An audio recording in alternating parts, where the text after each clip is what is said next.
Well, that was an entertaining Talladega race, capped off by an entertaining, yet a little chaotic finish.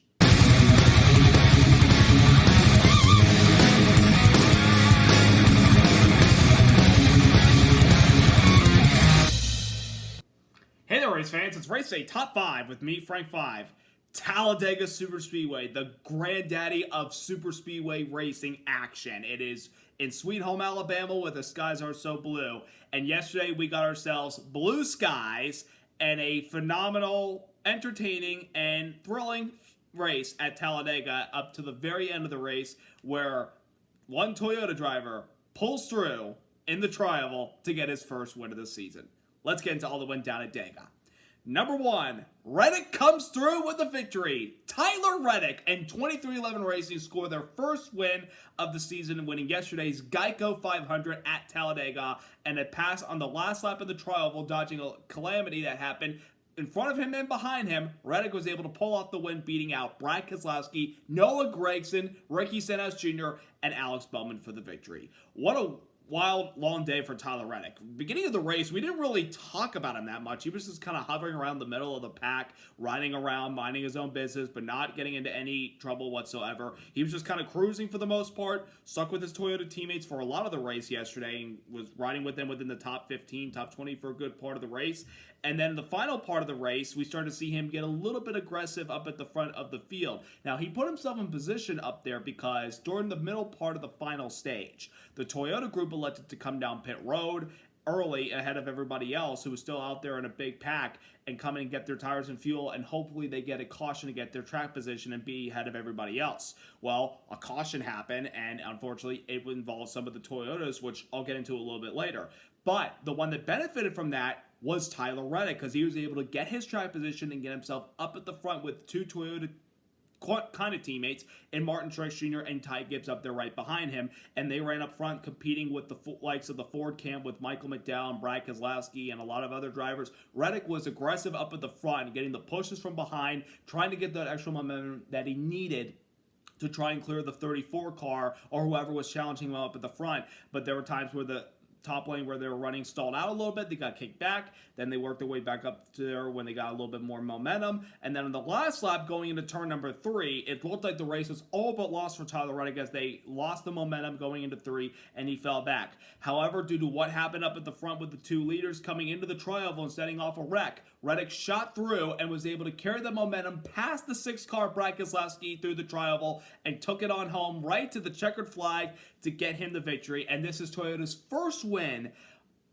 at Talladega, first win on a super speedway with the next-gen car. Ever since we introduced this new car in 2022, Toyota has not been to victory lane on a super speedway type track. Yesterday, they finally got the monkey off their back, and Tyler Reddick got into victory lane. And this has been due for a while. Tyler Reddick has been close the past couple of races. I mean, going back to Las Vegas, race number 3 of the season, where he was challenging Kyle Larson towards the very end of the race, but just fell short of a couple laps in the closing laps of that race. Then we go to Circuit of the Americas, where he started on the pole and generally, I think, had the best car, but lost some track position when other guys started to get a little bit more fire in them, William Byron and Christopher Bell, and Reddick just couldn't really do much about it. Then last week, he had one of the best cars in the final stage, and in the long green flag run that we had before green flag pit stops, Reddick had a 6-second lead ahead of second place. It looked like, pending no caution, race is his.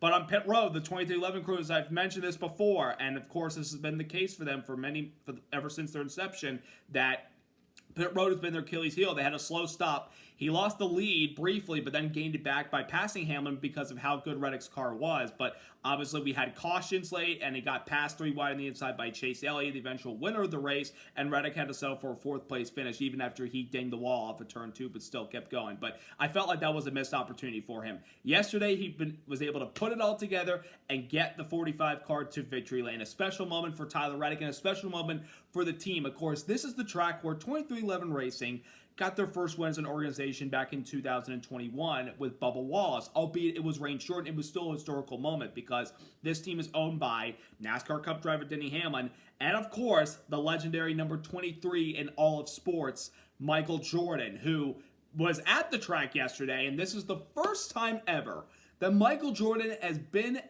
at a cup race to see his team win in person. The last 5 victories, whether it was Bubba Wallace or Kurt Busch, and of course Tyler Reddick, who joined him last year, they had not been to victory lane with the big man there in person to witness that moment. Yesterday, he was there in person, and it was a big-time moment for Michael Jordan. Of course, he got to hold Tyler Reddick's young son, Bo, in his arms and celebrate with him in victory lane. He was one proud owner yesterday. I mean, we've seen how excited MJ is when he wins, NBA Finals championships.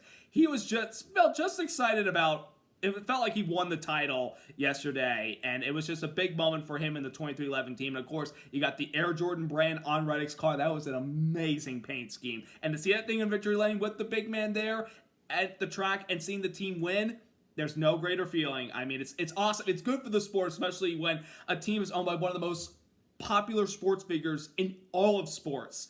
And Michael Jordan there. It was just so awesome, and I'm really happy for MJ and for Tyler Reddick. And I've said this many times. You eliminate the pit road mistakes, and they can start getting consistent runs and more wins. Tyler Reddick could be a contender in these playoffs and maybe could make a run to the championship four. He got, the big monkey off his back yesterday and got the win. Now he's in the playoffs, and they're going to try to fight for more bonus points before these playoffs start, and hopefully they have a lot of luck to go on their side so they could be competing in the postseason. But congrats once again to Tyler Reddick and the 45 team on their big win yesterday. Number 2, last lap chaos. Of course, what set up Tyler Reddick winning the race was what happened in front of him coming to the checkered flag. The main contenders battling up at the front at the very end of the race with Tyler Reddick and some of those Toyotas was Michael McDowell, our pole sitter, and Brad Keselowski. McDowell and Keselowski were working the bottom so hard and so well together in those last couple laps of the race, giving each other the push they needed. Going into turn 3, the bottom lane got a lot of momentum and was able to pass by Tyler Reddick, the first 3 cars on the inside, and that gave Keselowski the opportunity he needed to go make the move on Michael McDowell for the victory, because there's no way Brad's going to settle for second place.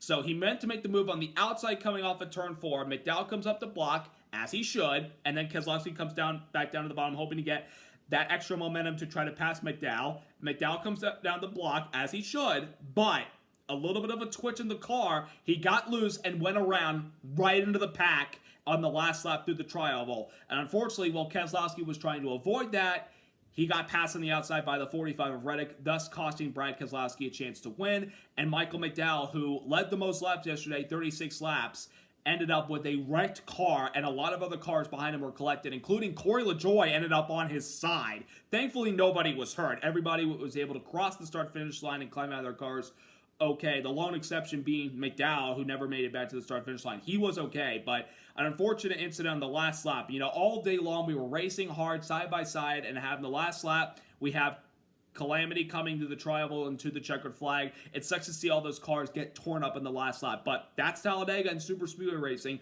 When it gets to the closing laps of the race, everybody gets antsy. They get a little bit more aggressive. The pushes start to become more and more of a factor, and the bump drafting becomes really aggressive at the very end. So I don't blame it. Was anybody at fault yesterday? No. Everybody's trying to get the best position possible, and of course the 2 guys at the front were racing for the victory. Brad Keselowski hadn't won since here 3 years ago. He's trying to break the winless streak. Michael McDowell doesn't have many opportunities except on the super speedways and the road courses to try to win a race and punch his ticket to the playoffs like he did a year ago at the Indianapolis road course. And now that road course is no longer a part of the schedule as we're going back to the oval configuration, it's one less race for McDowell. So McDowell had to take the opportunity to block Keselowski at the last lap yesterday to try to win the race. I don't fault him for it. But the car got twitched at the end, and I knew right then there, he's going around and he's going to lose this race, and a lot of other cars are going to get collected as well. And we had at least 7, 8, 9, 10 cars crashing on the last lap. Not everybody in the pack was involved at the very end. Some were able to snake through and dodge the incident without any damage at all, but a lot of cars, unfortunately, in the last lap got totaled because of the aggressiveness on the last lap to try to win the race. It's part of the race, and it's part of the sport, and how we're supposed to fight for everything you can get on that last lap, particularly at this type of racetrack. But thankfully, everybody was okay, but a lot of good cars at the very end got involved and lost a chance to win, especially McDowell. I mean, his crew chief, Travis Peterson, was very upset on the pit box as they're coming to the checker flag watching his driver go around. But I kind of feel like his car was loose at the time and going around. It's not Brad Keselowski's fault. Even though we had a fender there, McDowell was getting loose at the time, and I knew that trouble was about to happen. And lo and behold, it did. And there, at the end of the day, a lot of cars tore up on the last lap. Number 3, missed opportunity for the Fords. Yesterday, I felt like was the chance for Ford to get their first win of the season. And even entering this weekend, Kevin Harvick, of course, in the NASCAR Fox program as a lead color announcer, he has his podcast, the Happy Hour show, that he has Tuesdays and Thursdays on YouTube in association with Fox, and of course the iTunes podcast.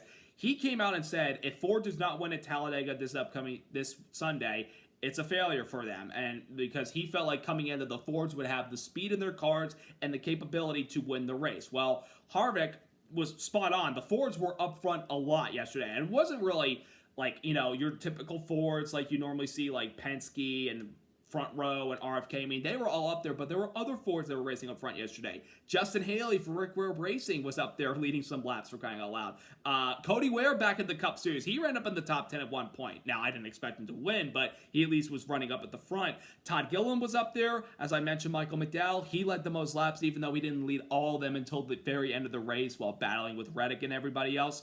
Chris Buescher was kind of meh. He was up there at times, and then he fell backwards and never really recovered. Ryan Preece was never factor. Josh Berry ran up front a lot yesterday. Noah Gragson, of course, got his career best finish of 3rd place yesterday in what's been a nice career revival year for him with his first year with Stuart Haas. Of course, Brad Keselowski, you expect him on these super speedways to run up front and compete at the front. He did just that. He did what he needed to do. Joey Logano and Austin Cindric, both drivers won the 2 stages yesterday. Stage 1 went to Cindric, Stage 2 went to Logano, and that's nice bonus points for those guys to try to get in the top 16 in points if they don't have a win at the moment. But they had good race cars yesterday. Our defending Cup champ, Ryan Blaney, was really nowhere yesterday. He only led 1 lap at the front for about 5 laps. He was only at the front for about 5 laps and led 1 lap, and then he fell back and never really got in the game yesterday. I don't know what was wrong with that car, but it was just a lot of the Fords showed their strength yesterday, but you just can't help but wonder, did they threw away a chance at the win yesterday with the blocking at the very end? Could they have worked together and, been in order coming to the checkered flag? Well, in that case, for the manufacturer, you'd want that, but everybody and the owners are telling them, go for the race win, do what you got to do.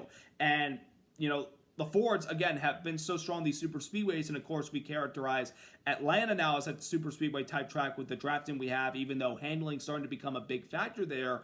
I mean, how many more opportunities for Ford until they start to put it together and get the Dark Mustang into victory lane? Of course, they have the new body change this year. No Ford has been to victory lane yet this year. Of course, Toyota's got their new car, and they've already won some races with Hamlin, Bell, and now Reddick. And of course, we've seen how good the Camaros have been this year with Larson, Byron, Elliott, and Suarez being to victory lane. Ford has yet to get to victory circle, and we all know Ryan Blaney's been the best Ford this year, and we felt like he would be a factor today. Again, only up front for a few laps and then fell backwards and was never a factor. Chase Briscoe's had a good year. He never really got in the mix until he was up front earlier, but then he fell backwards and had some problems early on in the race.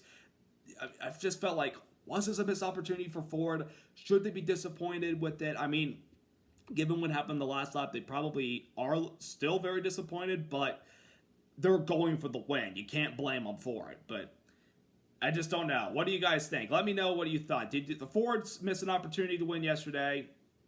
I kind of feel like they did, but at least they gave it their best. That's all you can say about that. Number 4, chaos for the Toyotas late in the race. As I talked about early on, Tyler Reddick was able to benefit from a differing strategy to get up front and get his track position to put himself in position to win the race late in the final stage. Well, what set that up was all the Toyotas, with the exception of Christopher Bell, who wrecked out a little earlier in the final stage, all came together about a couple of laps after that wreck for Bell. They came down pit road and put on tires and fuel so they could get their track position and get further ahead of the pack once everybody else still out there came in for their tires and fuel. Their also hope was, if a caution came out, that the Toyotas would cycle themselves to the front and be in the first 7 spots by the time we went back racing if another caution happened. Well, they got that caution, but it wasn't how they wanted it to happen.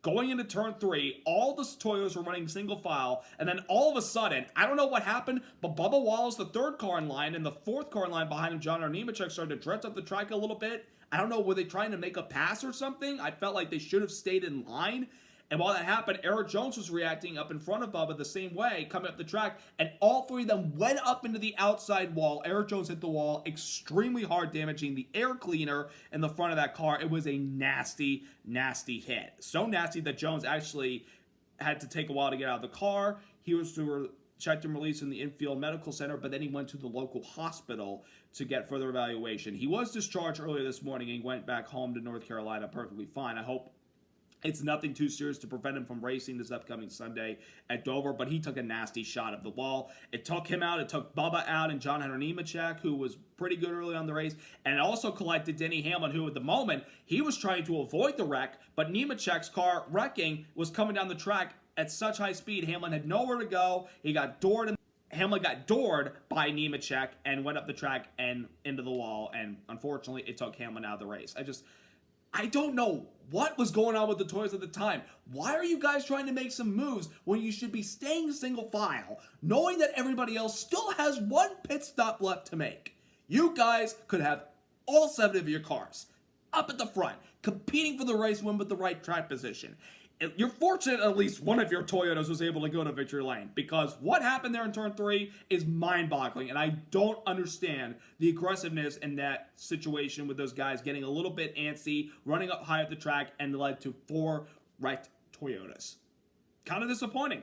It really is. And again, you're happy that Tyler Reddick, the Toyota, went to victory lane, but you could have had other Toyotas up there to help put all the Toyota manufacturers inside the top 10 at the very end of the race.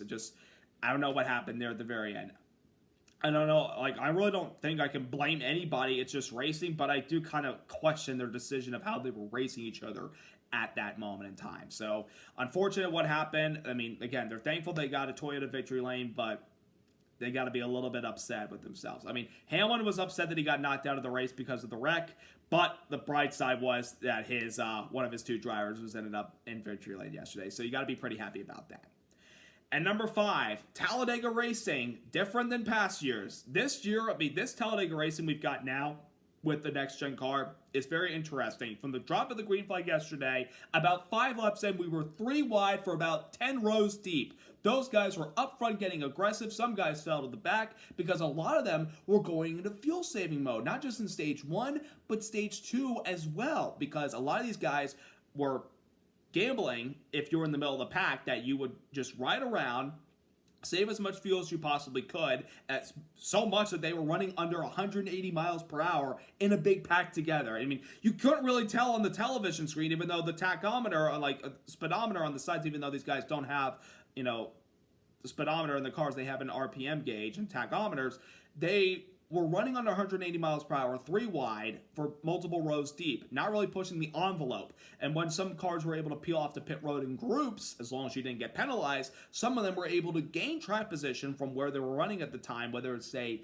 middle of the tail end of the pack. They found themselves up at the front because other guys waited too long to pit, and they were able to vault themselves up at the front. Like, most of the first part of stage number 1, we had guys like Truex and Hamlin and Chase Briscoe running up at the front, and then at the end of stage 1, we had the Hendrick cars and Austin Cindric, Joey Logano, and Kyle Busch up at the front. In stage 2, we had John Hunter Nemechek pulling him around for a couple laps. Then we had, a few other guys swap up, and then Logano found himself up at the front at the end of stage 2, and of course won that stage.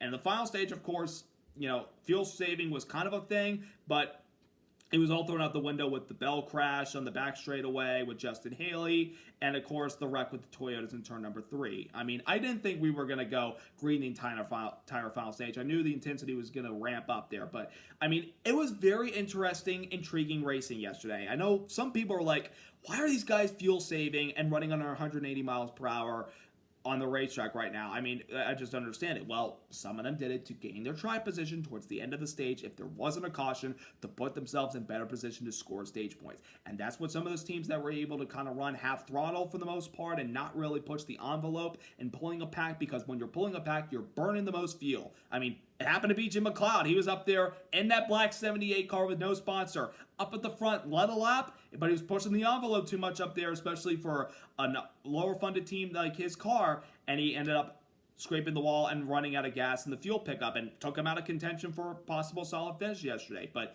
the Talladega racing has definitely changed, but the last few laps of the race were very interesting to watch those guys side by side duking it out, but there was no clear advantage because the third lane tried everything they could on the outside back there, but they didn't really get up to the front too much. They did at one point with 4 to go, but then they dissolved and it was left to the first 3 rows at the front of the field to determine the first 2 rows of 3 cars at the front of the field to determine who was going to win yesterday. But that was a very interesting race yesterday. I mean, I thoroughly enjoyed it. Did you think it wasn't the best Talladega race, but it wasn't a terrible race. Did you think it was good? Did you think it was bad? I want to know what you think down below in the comments section. Now, we are off to the Monster Mile, Dover Motor Speedway. Yeah, it's weird to say that because now it's owned by SMI, but I'm very excited for Dover next weekend because we've got Miles the Monster ready to reach out and grab his next victim. That 1 mile concrete track is a very interesting track where the bottom, middle, or high groove, whatever lane you're running, you got to be very careful about how much grip you got there because one small mistake, Miles will reach up and grab you for lunch. So who will conquer Miles the Monster next week? Will it be Martin Truex Jr., who's won there many times in what he claims his home track? Chase Elliott's had success there in the past. Will he do it? Or will Tyler Reddick be the first back-to-back winner of the season as far as winning back-to-back weeks and get the job done next week? Or will Denny Hamlin or Kyle Larson? Or maybe Brad Keselowski breaks the winless streak? We'll see. We'll see what Miles has in store for these guys next week, and let's see who he's kind to. Maybe Jimmy Johnson because he's in the race? No, I don't really think so. I just hope Jimmy runs well and at least learns a lot next week. But he'll be racing at one of the tracks that he has been known to be the king of, other than Richard Petty. But I hope you all have a wonderful week and I hope you enjoyed yesterday's racing at Talladega. Subscribe, like, congrats once again to Tyler Reddick and the 45 team at 2311 Racing on their big win at Dega yesterday. Have a great week, everybody. Let's go racing!